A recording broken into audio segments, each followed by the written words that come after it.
Assalamualaikum warahmatullahi wabarakatuh. Perkenalkan, saya Suandi Malibi, peserta Latsar Calon Pegawai Negeri Sipil NDH 36, golongan 1, Angkatan 7 tahun 2025. Video ini merupakan laporan akhir aktualisasi dengan judul Rekonsiliasi Kas berbasis closing period dan notifikasi otomatis. Kegiatan ini dilaksanakan di Dinas Perindustrian dan Perdagangan.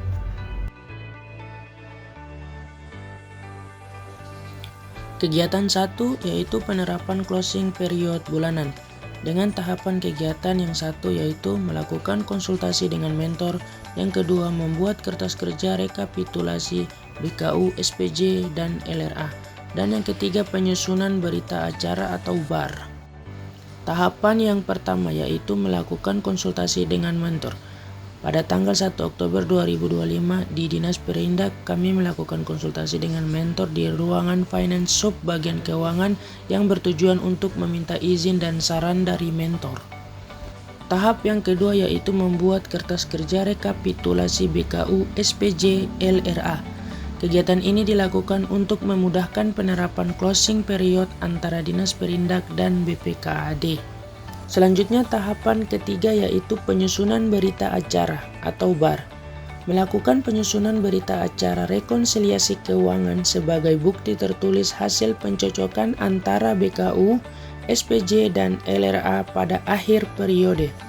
Kegiatan ini dilakukan setelah seluruh data keuangan diverifikasi dan disesuaikan, kemudian dituangkan dalam dokumen resmi berisi hasil kesepakatan bersama antara pihak terkait. Kegiatan kedua yaitu digital reminder rekonsiliasi.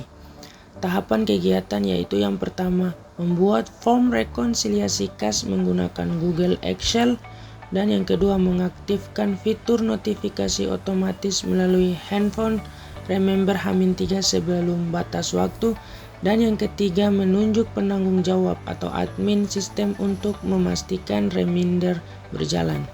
Tahapan kegiatan 1, membuat form rekonsiliasi kas menggunakan Excel. Kegiatan yang dilakukan membuat form kas menggunakan Excel untuk mempermudah Dinas Perindak dan BPKAD dalam rekonsiliasi. Tahap kegiatan 2, mengaktifkan fitur notifikasi otomatis melalui alarm HP Remember H-3 sebelum batas waktu. Kegiatan yang dilakukan yaitu membuat notifikasi alarm di HP agar mempermudah rekonsiliasi kas bagi Perindak dan BPKAD. Tahap kegiatan 3, menunjuk penanggung jawab atau admin sistem untuk memastikan reminder berjalan. Pak Kasubag Keuangan selaku mentor menunjuk saya sebagai penanggung jawab atau admin untuk memastikan remember berjalan. Kegiatan 3, verifikasi cepat. Tahapan kegiatan yang pertama melakukan konsultasi dengan mentor, kedua mengunduh dan mengumpulkan data BKU, SPJ, dan LRA periode Januari sampai Maret 2025. 3. Membentuk tim kecil internal untuk melakukan pengecekan kertas kerja BKU, SPJ, dan LRA. Tahap kegiatan 1, melakukan konsultasi dengan mentor. Dalam rangka memastikan ketepatan dan efisiensi proses verifikasi data keuangan, saya melakukan konsultasi dengan mentor terkait pelaksanaan verifikasi cepat rekonsiliasi kas.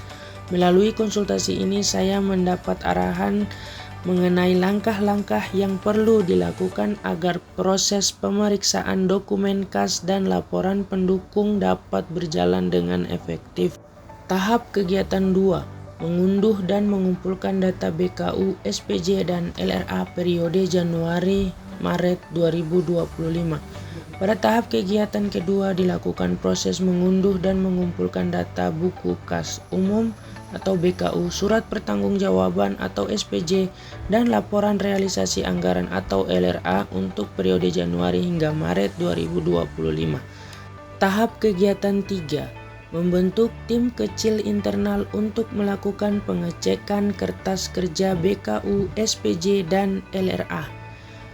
Membentuk tim kecil internal yang terdiri dari beberapa anggota dengan tugas khusus melakukan pengecekan secara menyeluruh terhadap kertas kerja BKU, SPJ, dan LRA.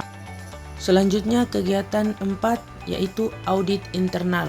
Tahapan kegiatan yang pertama melakukan konsultasi dengan mentor, yang kedua pembuatan kertas kerja, yang ketiga menentukan jadwal audit mini tiap akhir triwulan. Tahap kegiatan 1 yaitu melakukan konsultasi dengan mentor. Saya melakukan konsultasi dengan mentor untuk memperoleh arahan dan klarifikasi terkait proses audit internal, termasuk prosedur, identifikasi risiko dan langkah perbaikan sehingga meningkatkan kualitas pemeriksaan dan memastikan dokumen audit lengkap serta sesuai standar. Tahap kegiatan 2, pembuatan kertas kerja audit. Menyusun kertas kerja audit secara sistematis dengan mencatat seluruh temuan, bukti pendukung, dan analisis terkait BKU, SPJ, dan LRA untuk mempermudah proses verifikasi dan pelaporan hasil audit internal.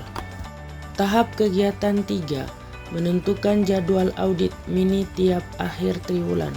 Kegiatan ini dilakukan dengan menyusun dan menetapkan jadwal audit mini pada setiap akhir triwulan guna memastikan evaluasi rutin terhadap kinerja dan kepatuhan administrasi keuangan berjalan secara terencana. Penentuan jadwal dilakukan melalui koordinasi internal antar tim agar pelaksanaan audit dapat dilaksanakan dengan tepat waktu dan efektif. Kesimpulan dari kegiatan ini yaitu kertas kerja ini tersusun secara sistematis dan terintegrasi, mencakup buku kas umum atau BKU, surat pertanggungjawaban atau SPJ, laporan realisasi anggaran atau LRA. Dokumen tersebut menjadi alat bantu utama dalam memastikan seluruh transaksi keuangan telah tercatat dengan benar, terverifikasi, dan siap direkonsiliasi secara cepat dan akurat.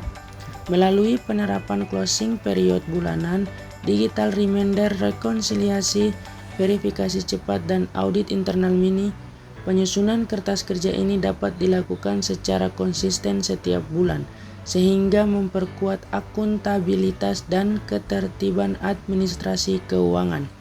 Hasil dari kegiatan ini menunjukkan bahwa kertas kerja rekonsiliasi mampu meminimalisir perbedaan pencatatan, mempercepat proses pelaporan, serta meningkatkan kualitas data keuangan yang menjadi dasar pengambilan keputusan pemimpin. Selain itu, keberadaan kertas kerja ini memperkuat penerapan nilai-nilai dasar ASN berakhlak, khususnya nilai akuntabel, kompeten, dan kolaboratif dalam pengelolaan keuangan daerah. Selanjutnya, rencana tindak lanjut. Dan yang pertama, memastikan inovasi rekonsiliasi keuangan berjalan secara berkesinambungan. Yang kedua, meningkatkan kompetensi ASN dalam pengelolaan keuangan berbasis digital. Yang ketiga, memperluas penerapan sistem rekonsiliasi ke unit kerja lain di lingkungan pemerintah Kabupaten Raja Ampat. Dan yang terakhir, memperkuat budaya kerja akuntabel, transparan, dan kolaboratif.